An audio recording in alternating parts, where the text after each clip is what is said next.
Live from the Ed McMahon Mass Communications Center at Quinnipiac University, this is QNN, the Quinnipiac News Network. Good evening and welcome to QNN. I'm Owen Kingsley. And I'm Sam Prevo. Public Safety has released its annual list of crimes committed on campus. QNN reporter Victoria Ritigliano is live on campus to tell us about those statistics. Victoria? If you're new to college, you worry about a lot of things. Your never-ending classwork, your meal plan money that runs out just a little too fast, but mostly you worry about your safety. Quinnipiac prides itself as one of the safest colleges in the country, and according to its recent Clery Act data, the stats prove just that. But how safe do students really feel on campus?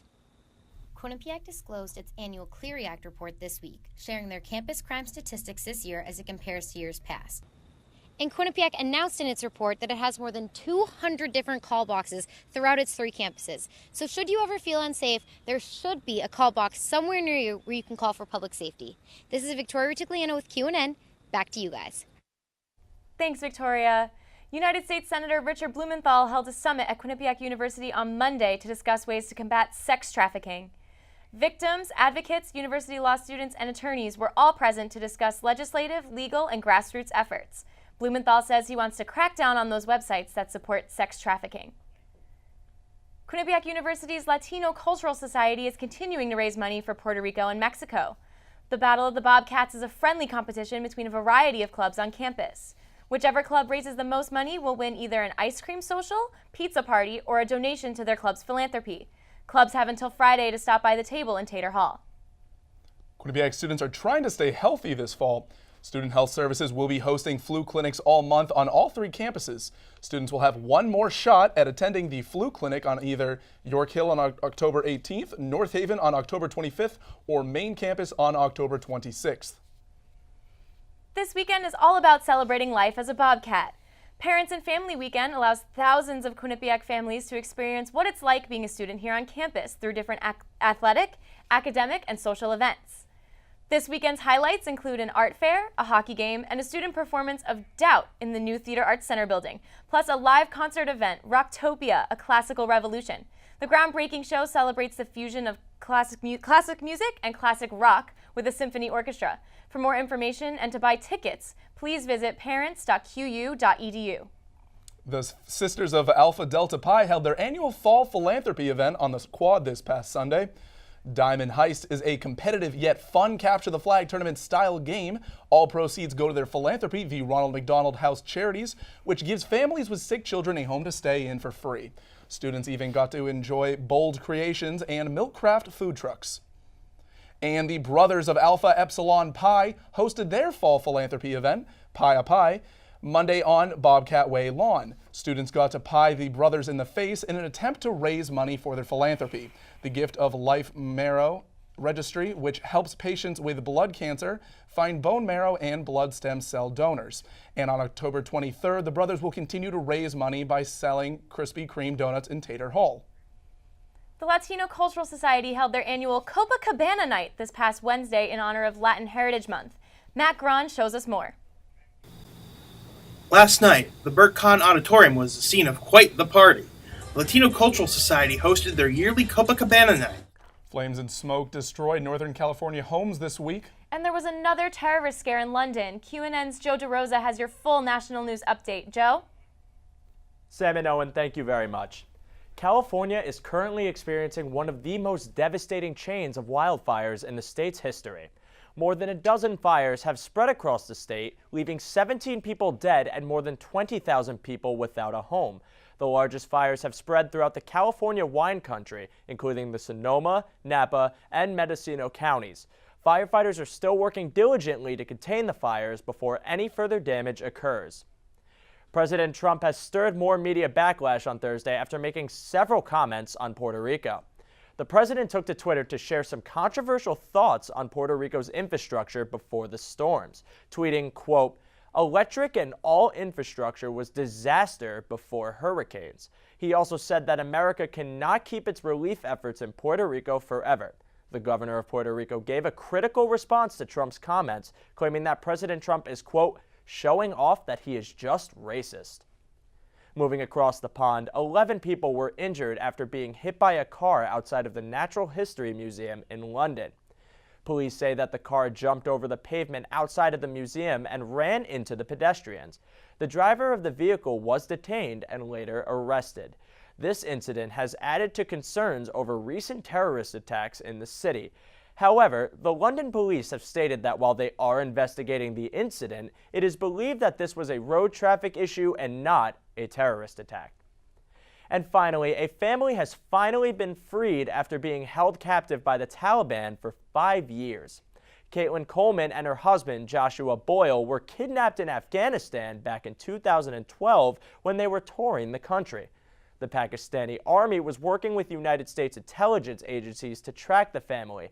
The U.S. confirmed their location during the week. Coleman gave birth to her 3 children during their time in captivity. However, the family does not have any plans to return to the United States at this time. Sam and Owen, back to you at the desk. Thanks, Joe. Coming up on QNN, one club is raising money in a yummy way. Plus, Quinnipiac radio lovers gather to produce new shows with their new manager. We'll be right back. This week I spoke with WQAQ's new general manager, Emma Spagnolo, about what she plans to bring to the organization. As you can see, I'm making a Q30 commercial. Emma Spagnolo, WQAQ general manager since last May, has taken the position with the hope of improving Quinnipiac's own radio station. WQAQ is also holding a rap battle tonight at 6 p.m. at the Complex Courtyard here on the Mount Carmel campus. Back to you, Sam. Thanks, Owen. It's National Physician Assistant Week. Quinnipiac's Pre-PA Club is celebrating 50 years since the profession began. The group tabled in the Carl Hansen Student Center this past week, raising awareness of what they do as physician assistant students. They also held a bake sale to raise money for the club. As part of Q-Thon's efforts to raise money before their annual dance marathon in the spring, Q-Thon hosted a food truck festival called Sweet Treats for Sweet Kids yesterday on the Quad. 10% of all the proceeds raised will go to Q-Thon and the Connecticut Children's Medical Center. Food trucks included sugar cupcakes, bold creations, and 4 Flowers baking. With the wildfires in California, one health risk affecting communities is smoke inhalation. Breathing in the smoke can affect any person immediately, even if they are completely healthy. It can impact your eyes and respiratory system, as well as trigger headaches and chest pains. Children and the elderly are the most at risk. It is advised that the people of California pay attention to their air quality reports during this time.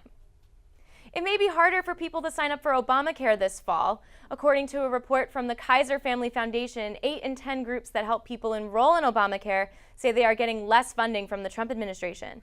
The administration announced funding will be reduced and is also slashing advertising by 90%. A diet rich in omega-6 fats may help prevent type 2 diabetes. Research in a Lancet journal analyzed studies from around the world and found that people with the highest levels of the major omega-6 fat were less likely to develop diabetes. Omega-6 is found in nuts as well as soybean and sunflower oils. Researchers are watching the rise of a new type of cigarette called heat-not-burn tobacco. These cigarettes heat tobacco leaves to 500 degrees to produce an inhalable aerosol. A San Diego State University study predicts heat-not-burn tobacco may become more popular than e-cigarettes due to the increase in Google searches for the product. And that's all for health news this week. Back to you at the desk, Owen.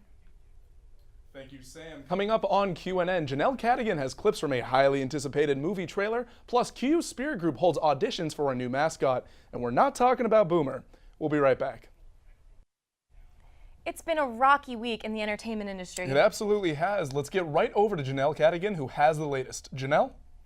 Thanks, guys. Yes, this week has been a rough one. Harvey Weinstein, a 65-year-old American film producer and former film studio executive, has been fired from the Weinstein Company, which he co-founded. The firing follows a New York Times investigation that revealed more than 3 decades of alleged sexual harassment cases. 1 minute, and if you want to leave, when the guy comes with my jacket, you can go. Yesterday you touched my breast. Oh, please, I'm sorry. Just come on. I'm used to that. But Come on. are you used to that? Yes, come in. No, but I'm not used to that. This is sound taken from an NYPD sting operation in 2015. According to Entertainment Tonight and TMZ, Weinstein was originally supposed to fly to Europe this week, but he is now in Scottsdale, Arizona at a rehab facility for sex addiction and other behavioral rehab. Quite a statement was made at the BET Hip Hop Awards on Tuesday when Eminem slammed President Trump in a freestyle rap, which he titled The Storm. In the cipher that quickly went viral, Eminem referenced the recent NFL protests, as well as North Korea, the Vegas shooting, and Puerto Rico, saying Trump would rather engage in a Twitter fight with a football team than take care of national tragedies. Eminem called Trump racist and even criticized his own fans who support Trump. You're either for or against, and if you can't decide who you like more and you're split on who you should stand beside, I'll do it for you with this. You. We love our military, and we love our country, but we hate Trump! The entire 4.5-minute tirade can be found online. And finally, the entertainment world has some exciting news. The new trailer for Star Wars: The Last Jedi debuted this week during ESPN's Monday Night Football. The official trailer focused on 2 new main characters of the series, Kylo Ren and Rey, and of course included Luke Skywalker and Princess Leia. The trailer shows battles taking place on new planets and in space, and more than 300,000 people viewed the trailer on YouTube in the first 30 minutes. The film is the 8th episode in the Star Wars saga and is a direct sequel to the 2015 blockbuster Star Wars: The Force Awakens. The Last Jedi will be in theaters on December 15th. Tickets were supposed to go on sale after the release of the trailer, but some lucky fans actually managed to score some tickets about an hour before. Well, that's all I have for this week's entertainment update. Sam and Owen, are you guys excited for the next Star Wars movie? I'd say it's exciting. I mean, my roommate is more of the Star Wars fan in our house, but she was watching the trailer. She was so excited. So maybe I'll go with her to see it. I'm not quite sure though. How about you? Oh, I'm absolutely excited to see this. I've seen all the Star Wars movies. I saw the trailer. I am very ready for this new one to come out. Have you ever dreamed of becoming a Teletubby? Well, now's your chance to shine. The QU Spirit Group, which shows support at all sporting events, held tryouts this week on York Hill in the dance studio to become a part of its iconic group. Costumes were laid out in front of the studio for motivation while the students auditioned, but don't be fooled. The students didn't just have to learn a choreographed dance. There was also a quiz on the history of the Teletubbies. Thanks for joining us for QNN News. We'll be back next week with more news from around Quinnipiac and the local community.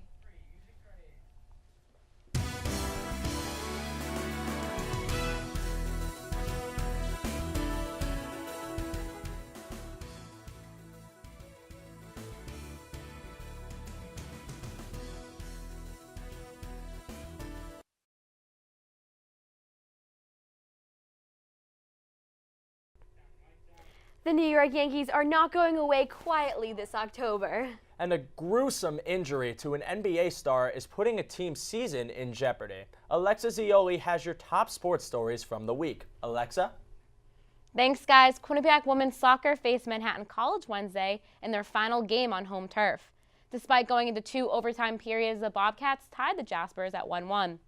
Sophomore Allie Grunstein scored the lone goal in the 38th minute, making it her 4th goal of the season and the 3rd since the start of MAC play. Quinnipiac moves into 5th place in the MAC table with 15 points through 9 games. They finished the regular season this weekend before going into the MAC tournament. And if you missed a women's soccer game, don't worry, Quinnipiac has a full weekend of fall sports ahead. Upcoming games include women's and men's tennis, traveling to UPenn and Yale for ITA regionals, and both cross-country teams will ride up to New Britain to face Central Connecticut. Women's field hockey will be on home turf as they take on Temple, and men's ice hockey skate up to Matthews Arena to face the Northeastern Huskies. Moving to Saturday, women's soccer will play at Canisius while men's soccer hosts Marist. Women's volleyball faces Iona on home court, and men's ice hockey play their 2nd game against the Huskies. And as always, all Bobcat fans can catch up on games and recaps on QuinnipiacBobcats.com. Now on to the NBA. The Boston Celtics not only face a loss against the Cavaliers Tuesday night, they also lost a very valuable player. Forward Gordon Hayward dislocated his left ankle and fractured his left tibia just 5 minutes into the season debut. Players and fans held their breath as the player hit the floor, immediately being treated by medical staff. Celtics head coach Brad Stevens commented on Hayward's injury post-game. How's he doing? Well, obviously you hurt for him. Now we'll, hopefully get a full recovery, right? And so it's a, it's a tough deal, but, I guess that's part of it, the risk of injury. But What was- I really feel for him. Yeah, what was Hayward went under surgery once he arrived at a hospital outside of Boston. His recovery time is questionable. It was a battle in the Bronx as the Yankees and the Astros are competing for their third win in the American League Championship Series. The Yankees offense came alive as they put up 5 runs on Houston's top pitcher, Dallas Keuchel. Meanwhile, Yankees pitcher Masahiro Tanaka held the Astros to 7 scoreless innings in the Yankees' 5-0 win. They look to clinch the trip to the World Series on Friday in Houston. And that's all for your sports news this week. Joe and Nicole, I know you guys are big Yankees fans. How are you feeling going into Game 6 tomorrow? Many students know about Q-Thon, but many don't know about one important member's role behind the scenes. Junior physical therapy major Victoria De La Rosa dances to find a cure, and here's why. She's sincere, exuberant, thoughtful, selfless, enthusiastic, friendly, a maniac, strong-willed, caring, and outgoing. And she's awesome. Those who know her says she's a one-of-a-kind friend, but it takes more than a few kind words to describe how much she does for one of Quinnipiac's most popular organizations. Q-Thon, Quinnipiac's annual dance marathon, wouldn't be what it is without Dancer Relations co-chair Victoria De La Rosa. So basically what I do, I run all the kickoff events leading up to Q-Thon. So the past one that we had was the Halloween event, and we did the theme of superheroes because at Connecticut Children's Medical Center, they have a superhero day, so we wanted to connect the hospital to the students. The organization holds the dance marathon to raise money and awareness for Connecticut Children's Medical Center. She says there's more to the organization than just dancing. It's about listening to the families, the children, and their stories, connecting with other people who have the same passions as you, and just being there for the kids. Victoria has her own story and connection as to why Q-Thon is important to her. So my younger brother was born about 3 months premature. He was in the NICU for all that time, the neonatal intensive care unit. But actually last year he had a big major surgery called a rhizotomy. He actually stayed in a Miracle Network hospital back home. I know how every single penny and like just every act of kindness is greatly appreciated. And when I told her what people had to say about her, she couldn't help but smile. How did that make you feel? It makes me feel good. Victoria's primary focus is positivity, even on her hardest days. You know, if I have a bad day, I'll look at the bad things, but then also look at all the good things that usually outweigh the bad things in that one day. Victoria is working with her co-chair and committee on another kickoff event for the holiday season. The fundraising goal for this year's Q-Thon event is $250,000. To help them achieve that goal, you can register online at qthon.org. Daquan?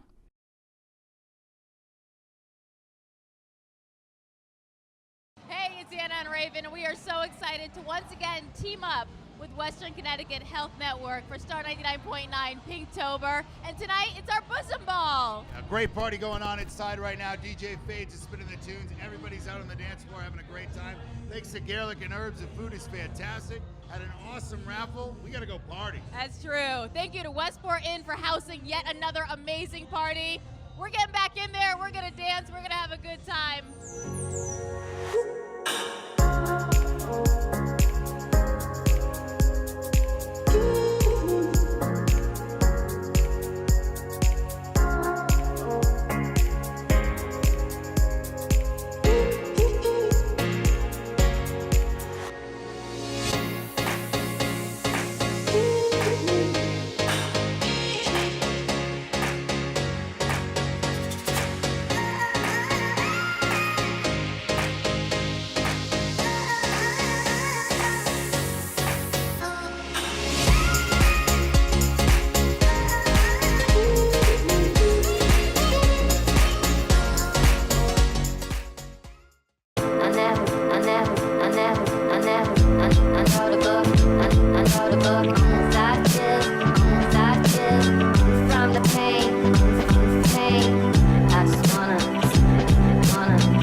So Corey's Army is for my friend Corey, well, our sister Corey. that passed away last October due to cancer. And we're having this event for her in her honor, and it's like an obstacle course because it's like gonna be kind of like an army type event, and it's like for our friend that fought really hard for cancer, so these people are gonna have to fight in the event. And we're really lucky that a lot of teams are signing up, and we hope people keep signing up. And the money is going to Dominican Republic mission trip because that's where Corey went, and it really influenced her life. So we just really want to make a big difference in her honor.